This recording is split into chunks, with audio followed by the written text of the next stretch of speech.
who we are and stuff.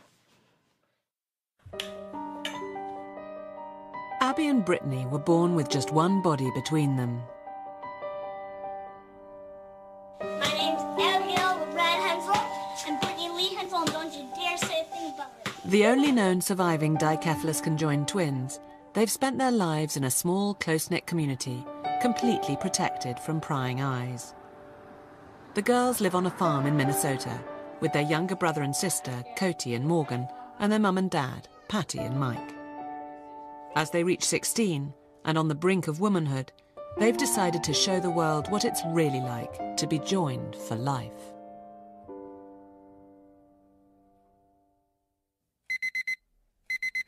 Abby, Britt, how you doing? Oh, Mommy, no. I know. Jesus, you make me mad. It's just an ordinary Monday morning in the Hensel household. They needed more sleep. Abby and Brittany aren't morning people, and I think that's primarily because they have a harder time getting to sleep at night. It's fine, don't touch it. So they do a lot of tossing and turning at night, and the bed is pretty much destroyed every morning. And so getting up in the morning isn't their favorite part of the day. Every moment of their lives requires the twins to cooperate with each other. Each action is a display of perfectly coordinated teamwork. They appear to be totally in sync, but that doesn't mean they always agree. Believe me, we are totally different people. Abby is more into like pink and girly and preppy, and Brittany's more not into pink. Should we wear this? No. How about this? No. I like hats, and I like different color hair, like pink and purple, and gold hats and gold purses and weird earrings and stuff like that. This is our room. We usually bargain with each other, like, if you do this, I'll give you that, or we take turns. We take turns a lot. This is our nightstand. This is our bed. Those are pictures of our friends from 8th grade. To describe Abby, she'd be bossy, and she's not as loud as she used to be. She used to be more outspoken. She gets irritated easily, and I don't know.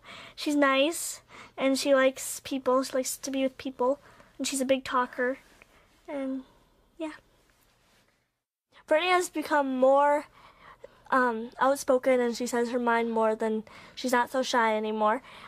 She doesn't like fast things. She'd rather go slower and take her time. She's nice and sweet and caring and loving and a good sister. Abby and Brittany were born on March the 7th, 1990. The fact that they were conjoined twins was a complete shock to everyone. Even scans had shown only one baby. When I went into the hospital, I was expecting one child. They were telling me that when they were trying to pull them out, they felt an arm, and then they felt another arm, and then they felt what they thought was another arm. And then with pulling them out, they realized that they were conjoined twins. They didn't really tell me anything initially. They pretty much whisked them off to the baby warmer, and I know they were calling for more help, and I just seen them busy over with the girls. When the doctors came out, I noticed that they were in a panic, and they just came and talked to me and told me that we had twins that were together. They were beautiful. Abby was crying, and well, Brittany was too. Abby was really crying, and I was thinking they were probably just hungry. The first time I seen them, it just didn't take but a second to fall in love with them. Abby and Brittany had only a 1 in 30 million chance of living beyond the next 24 hours. Their survival would all depend on how their organs were configured within their tiny body.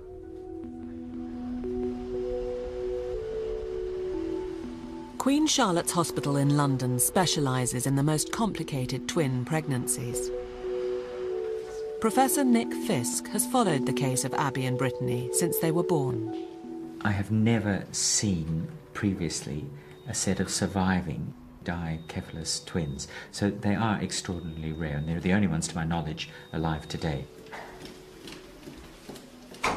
They do appear to have two separate hearts, one in each side of the chest, and each has its own pair of lungs, one on the right and one on the left. But the medial lung on both sides seems to be fused in the middle, and that may be as one would expect. So it's consistent with an increasing degree of fusion as one moves down the body.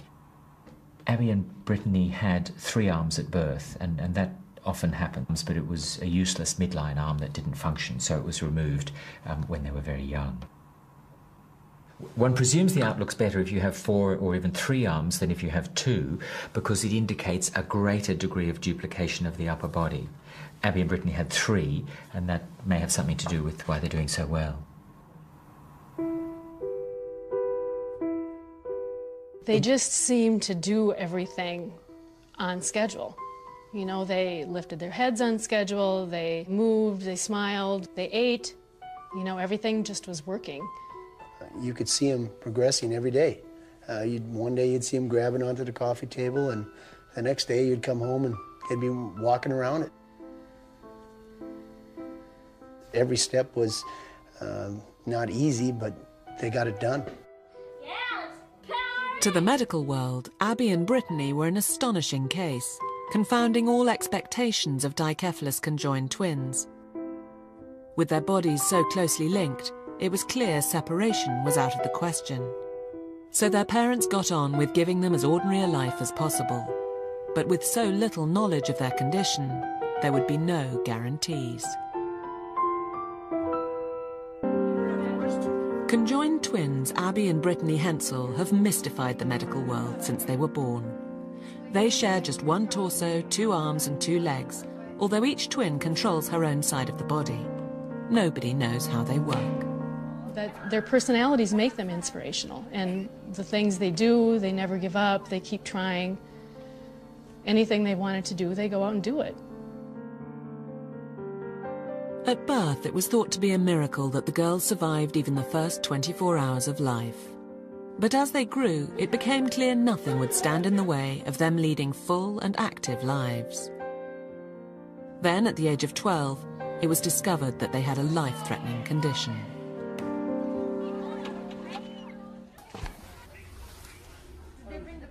Abby and Brittany's rib cages were fused together, and their spines were growing outwards rather than upwards.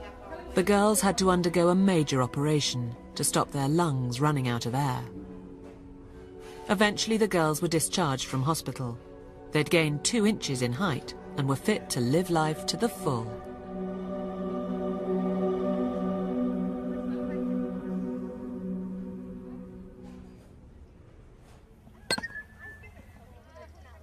There's no physical challenge that Abby and Brittany are not prepared to tackle head-on. Their degree of motor coordination is really quite extraordinary. It's not as good as you or I. It's not finely tuned, but it's pretty amazing. And how does that happen? Well, there's absolutely no degree of fusion of their spinal columns. They're completely separate, and we can see this in the X-ray of their pelvis here. They have a single pelvis, but 2 separate sacrums, which is the lower part of the vertebral column. So I don't think anyone can explain how this happens. They will be getting cues from things like skin tugging and stretching from the other one's side of the body, cues that they've had to learn to adapt to all their life, just in the same way that a person who is blind has incredible hearing skills, or a person who's deaf has incredible visual skills at lip reading. Abby and Brittany are about to undertake the ultimate test of their extraordinary skills. As their 16th birthdays approach, they're coming of age the American way and learning to drive.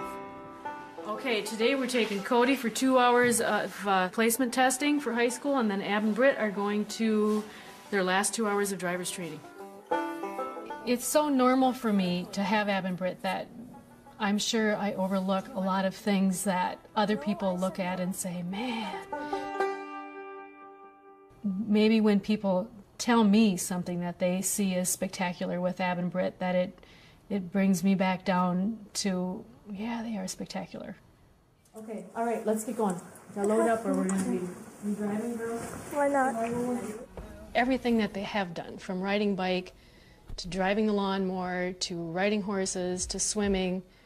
I never thought that driving would be an obstacle for them. In fact, I felt they were going to have an advantage having 4 eyes looking for a car versus just 2 eyes.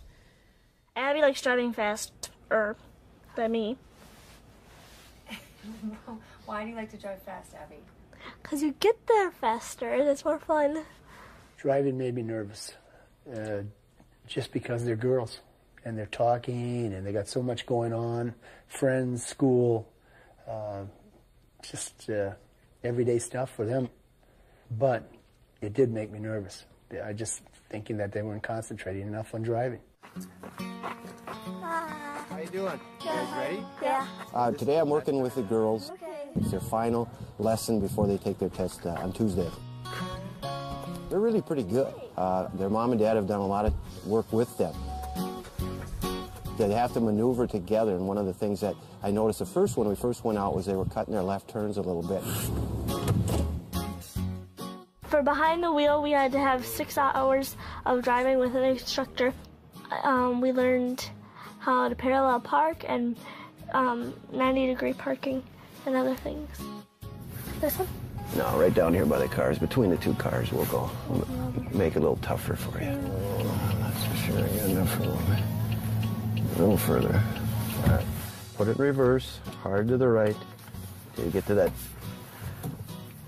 45-degree angle. Keep going. Keep going. All right, now straighten it. Hard the other way now. Hard as you can. Keep going, you're doing great. Super job. Excellent, even better than last time. Okay, then straighten it and go up just a little bit. Abby takes over the pedals and the shifter, and I take over and we both steer. We both steer, and I take over the blinker and the lights. We gotta go where we're going, so we know where we're going. Where we know what turns we have to take.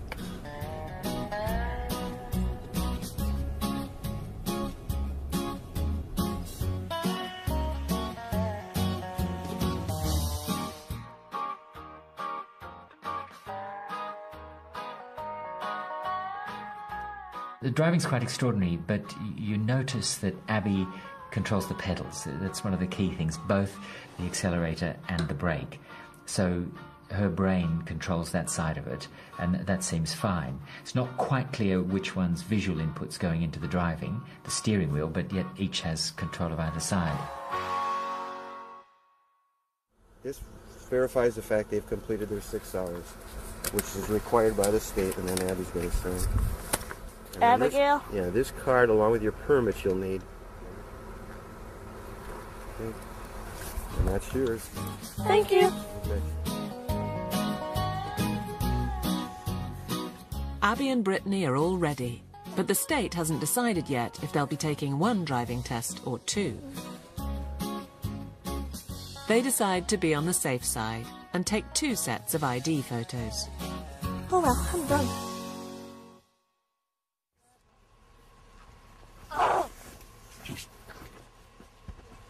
Goodbye. The girls go to the local high school just a few miles from their home. Over the years, the teachers and other pupils have had to learn how to treat them as 2 separate students with different interests and abilities. Tastes like coffee, yummy. Yeah. Hey girls. Hi. There's ice cream in my eye. Mr. Buzuki turned 60. Mr. Buzuki turned 60. Have a seat one more time. I understand you're a little rowdy. Don't be. They are very, very different. Abby is, I would say, a little more outgoing. Certainly she's more able to question and to demand answers and attention, both in class. Mr. Buzuki, for the murder accounts, the rape accounts, is it just how they described them? Yes. So how Megala described it and how... I find myself probably joking with her more a little bit. He's so old he's going senile. She's taking her quiz. Go. With Brittany, I think she's a little more quiet, a little more reserved, thinks through some things, maybe not quite as assertive, certainly more contemplative. In their more practical classes, the school has agreed that the twins only need to submit one piece of work between them. But in English, they're treated completely separately. And so we came across the plan of that they would write their own papers together, and tests and quizzes and any kind of in-class participation would be done and graded separately. They do answer things differently. They do think differently. Both of them will always have separate grades.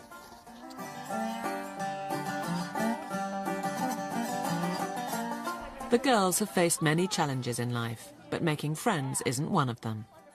They're social butterflies. They have been since they started preschool. I think when they're the happiest is when they have their friends over. Yeah, anytime that they're involved with their friends makes them happy. So guess what? I'm having a party for my graduation and you're invited. Oh, okay. Thanks. How are you, darling? Oh! Don't push me. I didn't do nothing to you. I guess I'm a little more protective if they want to go downtown. Sometimes worry a little bit that if they did get picked on or anything like that. I just don't want to hear anything negative. Their social group is so protective of them that they all watch out for them, and if they see even somebody that might be looking at them, they hover around them and they try and protect them, and they're comfortable with that, and if their friends are doing that, it makes them feel good that they would be protecting them. While the girls are most comfortable at school, their least favourite place is the doctor's surgery. Today is their routine 16-year-old medical. Their GP, Dr. Joy Westerdahl, was at their birth and has followed the girls' development all their lives. But even she has very little information to go on. Hi, girls. Hi. The family have always refused to have any non-essential tests carried out on the girls, despite great interest from the medical profession. You guys been enjoying your summer? No. Why not? You have to work a lot. Ooh. We're all set. Well, let Dr. Westerdahl know that you guys are here. Okay. Thank you. While they are unique, the family wants to treat them as though they are just like everyone else. I'm going to have to pull your shoes up. Yeah. We're obviously making sure that they're fit for sports, they're fit for their activities at school, that they're able to engage in social behaviors.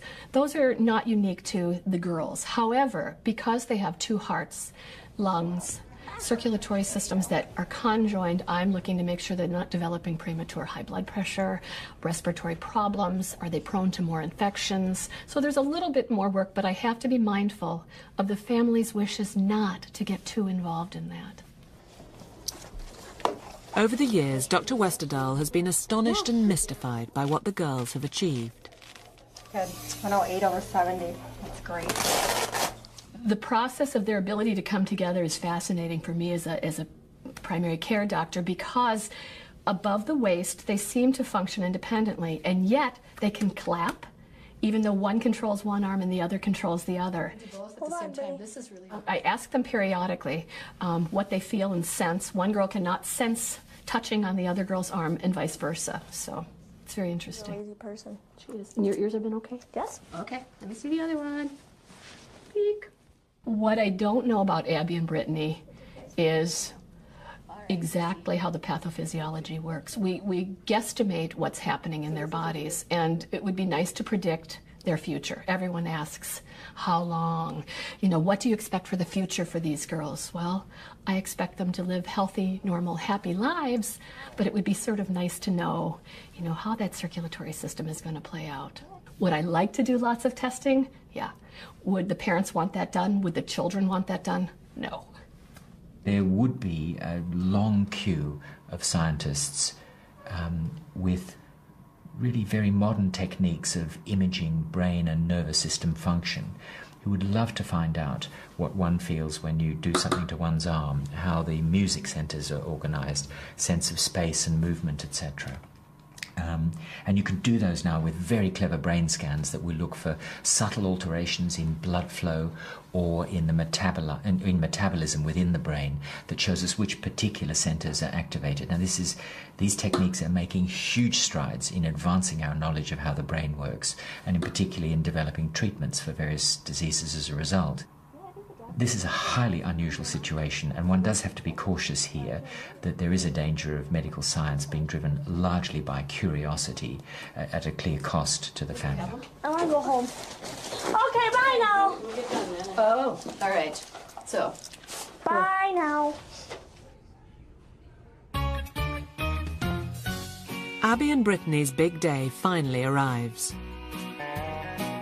On my 16th birthday, we got up and we went to get our driver's license. The day we went for the written permit, we weren't sure what they were going to have him do, if they were going to have him take 1 test or 2 tests. They really didn't take any special things for us. They just made us take the test twice. They wanted to do their driver's test the day they turned 16, even though I said, you know, if you failed, you want that on your birthday. Making legal history in the state of Minnesota, the twins take their 2 tests and hope for the best. 2 tests also means 2 chances to fail, but for these girls, failure isn't an option. Dana, driver! I passed. Yeah. See you later. Happy birthday, guys. Thank you. I have a present for you guys. Oh, Jim. Thank you. Thank you. Yeah. Oh. No. Amanda's gonna come with me. To what? Get my tongue pierced. Yep. Yeah, we're gonna go together. Yeah. What'd your parents get you for?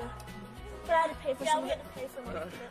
That's okay. I don't know. I've talked with Abby and Brittany about, you know, what happens if they are pulled over, if they would each get a ticket, or maybe Abby would get the ticket if they were speeding, being she has her foot on the accelerator.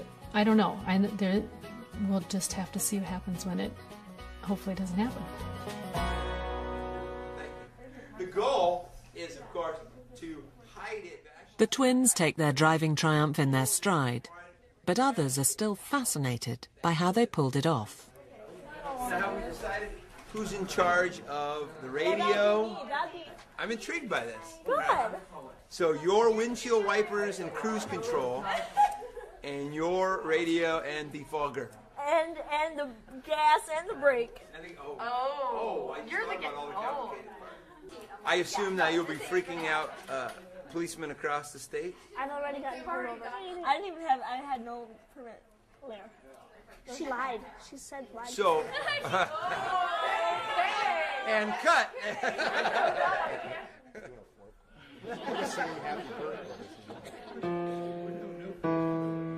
Pick a pitch. 1, 2, 3. Happy birthday to you. Happy birthday to you. Now that Abby and Brittany have reached their 16th birthdays, their lives are entering an exciting but potentially more difficult phase.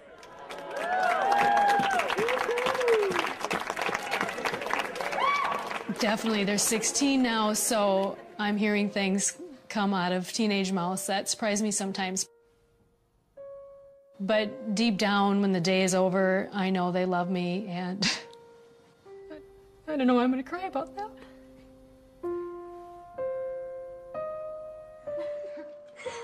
Low. 1. Oh, good. You got them all once. This is Abby's driver's license, and this is Brittany's driver's license. Conjoined twins Abby and Brittany Hensel are living the American dream. They're 16 and have just passed their driving tests, and they're enjoying every moment of their new freedom.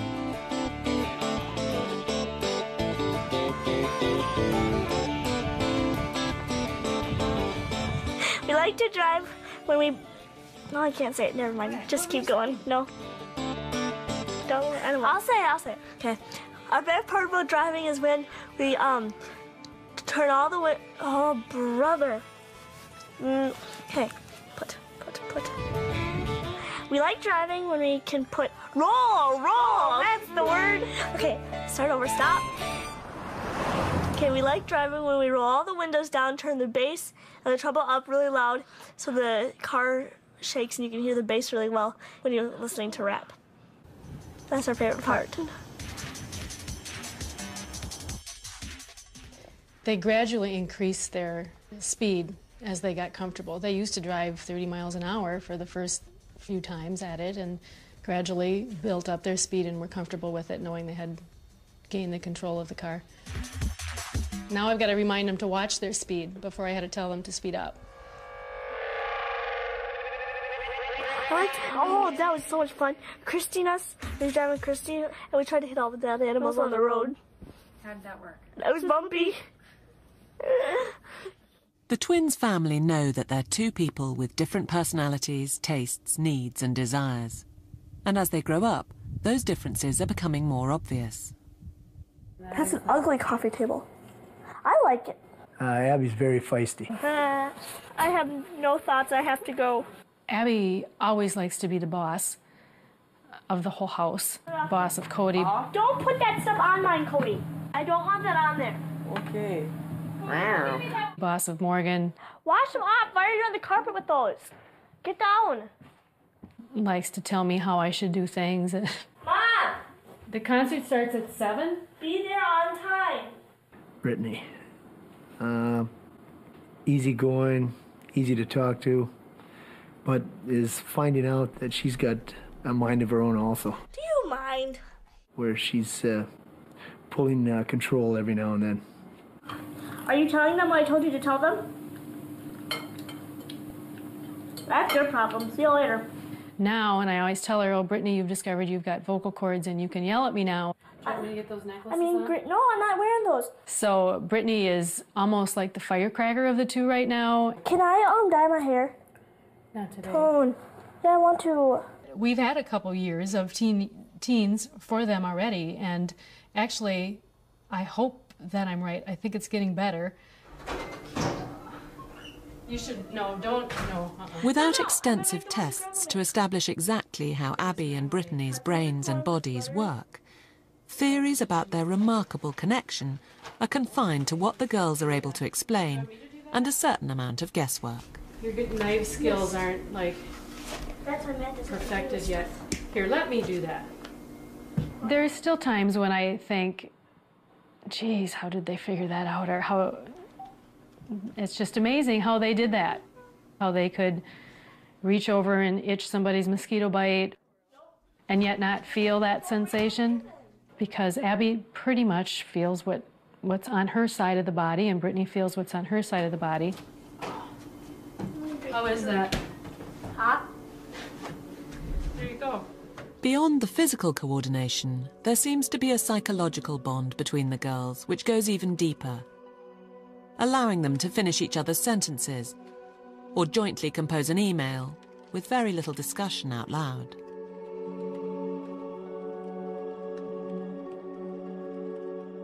When we're IMing or writing emails, we normally just say I am or not we are for some reason. I don't know why. But when we type, we say what we're going to say out loud, like we speak it, and then we type it. And if like we have different opinion on something, we'll be like, Abby says this and Brittany says that. Hello?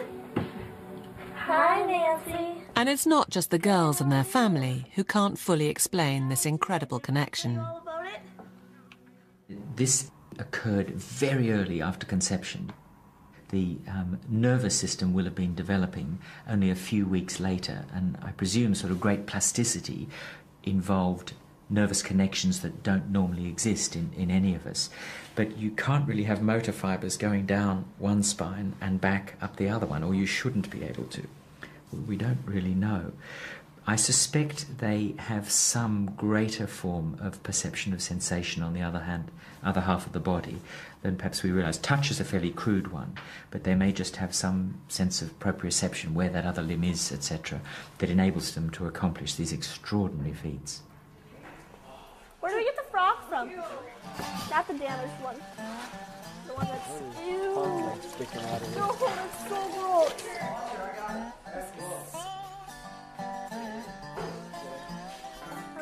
take out a piece of paper. We're gonna do the same. The girls' parents are often asked if they could have given Abby and Brittany greater individuality by pursuing the idea of separation. With the issue of separation for Ab and Britt, initially as babies, we were told kind of inseparable. We went with that and went with that. You know, now with more surgeries being done with other conjoined twins, you kind of wonder, did we make the right decision? Oh, it's so gross. When I think of what separating would have been for them, to have another half a body somehow put back on them artificially, which to me still would have required many, many surgeries, pain, disability. It's hurting me.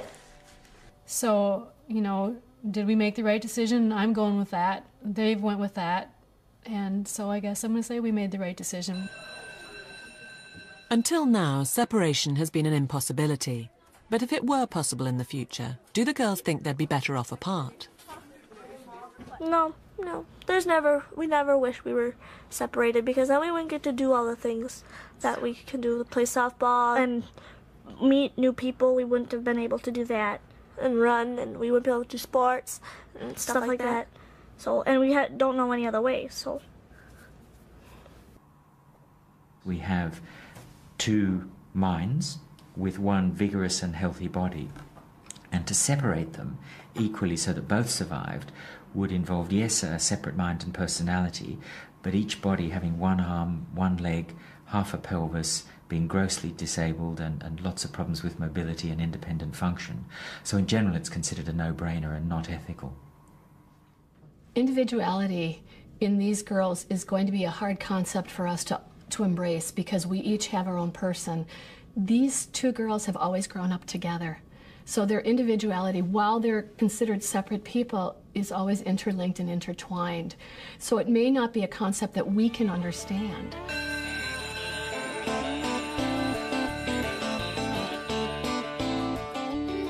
This summer we'd like to go to the beach. We have to work a lot and swim and shop and hang out with friends. School is finally over. Abby and Brittany have a long, hot summer stretching in front of them. Abby wants to go to Disney World because we haven't been there before, and Brittany doesn't want to go to Disney World because she thinks it's too big. What does that mean specifically? Like too many people, or? Yeah. Why don't you like that? Because I just don't. I don't like being around people. A lot of people. The debate about where to go on holiday will have to be resolved later. In the meantime, the girls distract themselves with some retail therapy. Fashion tip number 1 by Abby and Brittany Hensel. You have to wear nice shirts with good pants, not good pants with t-shirts. Tip number 2, actually do your hair a little bit. Don't just throw it up in a ponytail every day, or leave it down.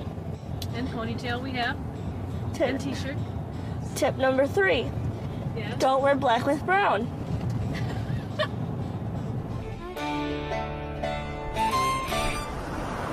Maybe. We're going shopping. Yeah. Oh boy. Abby and Brittany love shopping, but finding the right clothes isn't always straightforward. Those are pretty. I got this in green. It looks cute in purple too. Really? Yeah, they have a purple one too. The biggest challenge for them when they go shopping are shirts. Pants have never been an issue.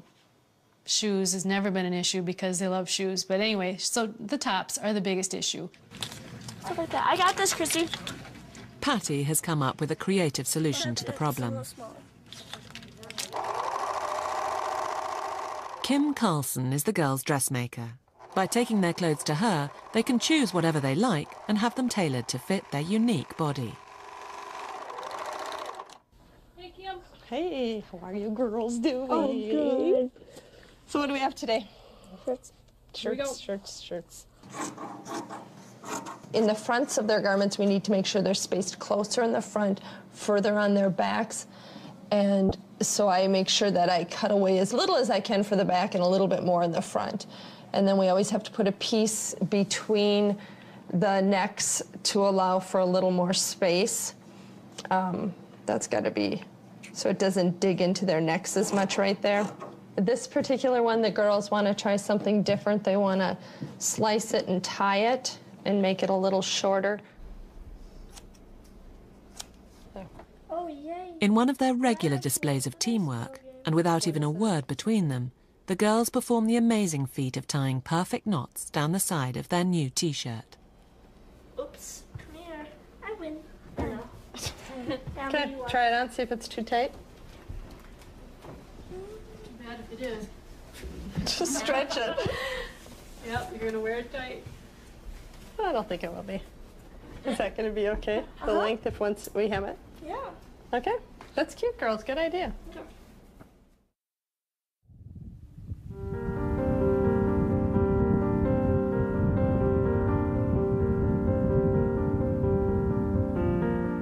The Hensel's family holiday is booked. They're going to Texas, where people don't know them, and where there are bound to be stares. For Brittany in particular, it will be a testing time. But they're going to stay with someone who has a unique understanding of their situation. Monkey. Tamara had conjoined twins a couple years ago, 8 or 9 years ago, and her girls died about 2 hours after they were born. And she saw us on TV, so she called the radio or the station, and they gave her our number, and we've been friends with her ever since. When I do see Abby and Brittany, I reflect back upon the time when I gave birth to my own daughters and truly how their lives would have been together. It makes me sad to remember back to my own children and then what their lives would have been like. And I feel Abby and Brittany have showed me how to be positive in life. They've given me strength from within that I didn't even know I had. Mike can't get enough time off work for the trip, so the girl's best friend Christy is going along in his place. She'll be good moral support.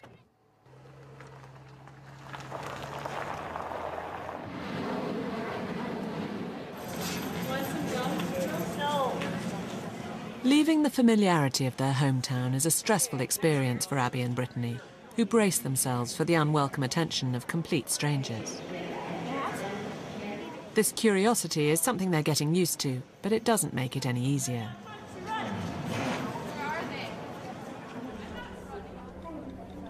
People sometimes can be kind of stupid. They take pictures of us when we're on vacations or follow us. We don't mind when people ask questions. That's better than taking pictures or being mean about it. We're very nice if you just come up to me and talk to us. We don't mind questions. And we absolutely hate when people take pictures of us and try to video camera us. And we will throw a fit about it and make them embarrassed.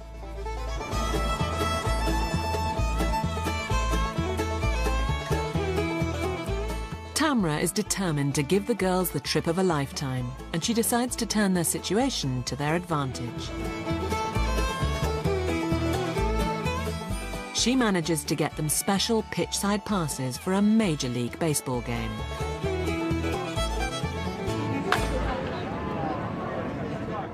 But just before the game starts, the plan backfires. A news cameraman, there to follow the game, turns his camera on the girls. They let him film them, but it spoils their day. Abby and Brittany, number one, I guess, have feelings. There's something that really annoys them, and that's when people feel they have the privilege to just turn around, snap a photo of them without asking them or even talking with them, or it drives them crazy because they feel like they're being violated. Remember? So you guys having a good time? That's something to that mic. Yeah? No, really. It was fun? Have you ever done this before? No. These 2 balls, and that's it, I think. Oh, 2 more. The twins have faced enough stares in their lives not to let it ruin the whole trip. But it's a sharp reminder of what lies ahead of them. Facing adulthood, their fiercely guarded privacy will soon be under threat.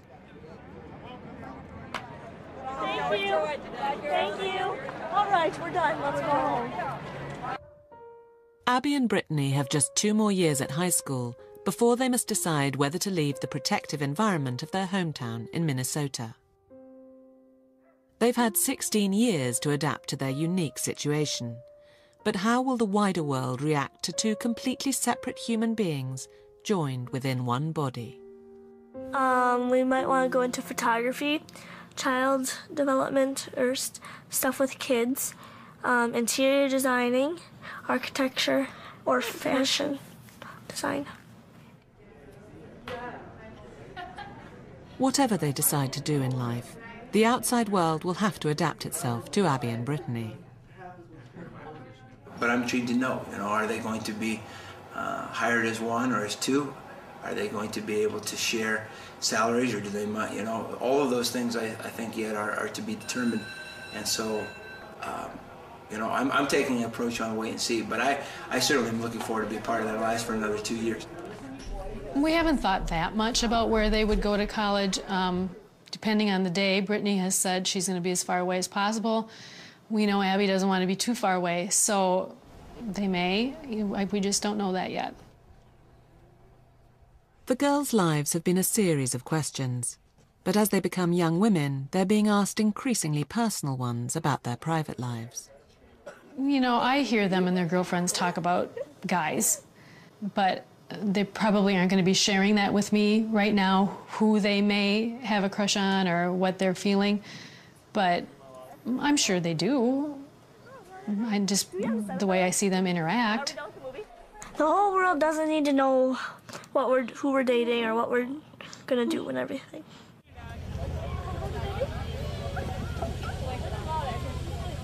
Ab and Britt have made comments before that they'd like to be a mother, or how many kids are they going to have, kind of thing. That is probably something that could work because those organs do work for them.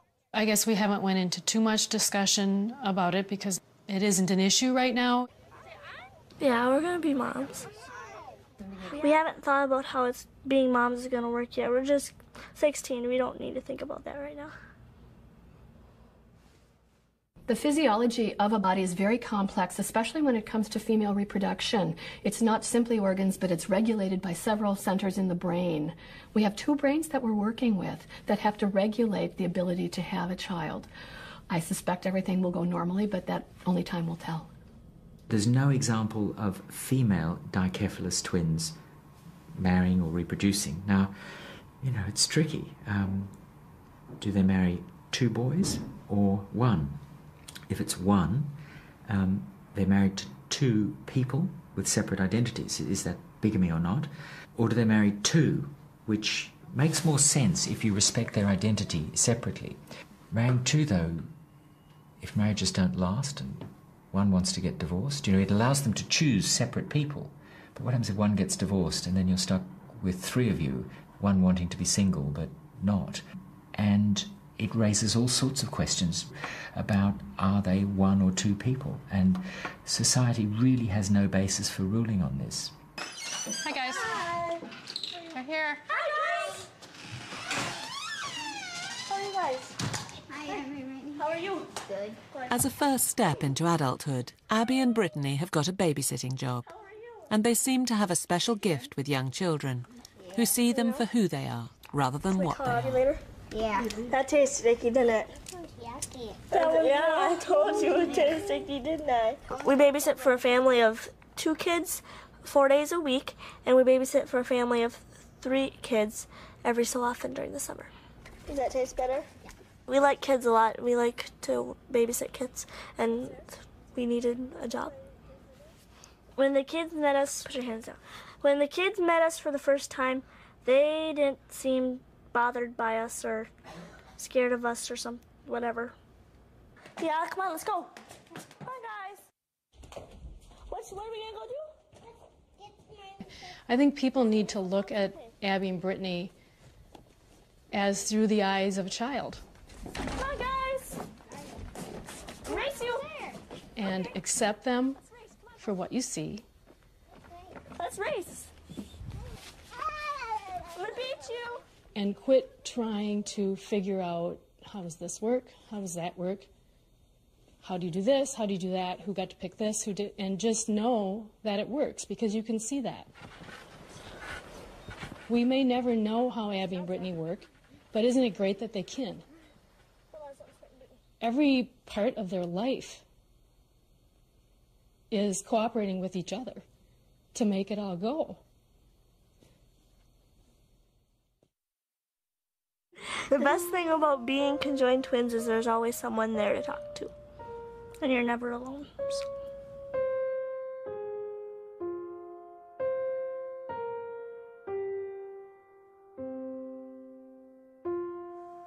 And there's more from the Extraordinary People series with the profile of Derek Paracchini, a blind pianist with learning difficulties, the music genius, over on 5 Life in just a tick. Next here on 5, Prison Break.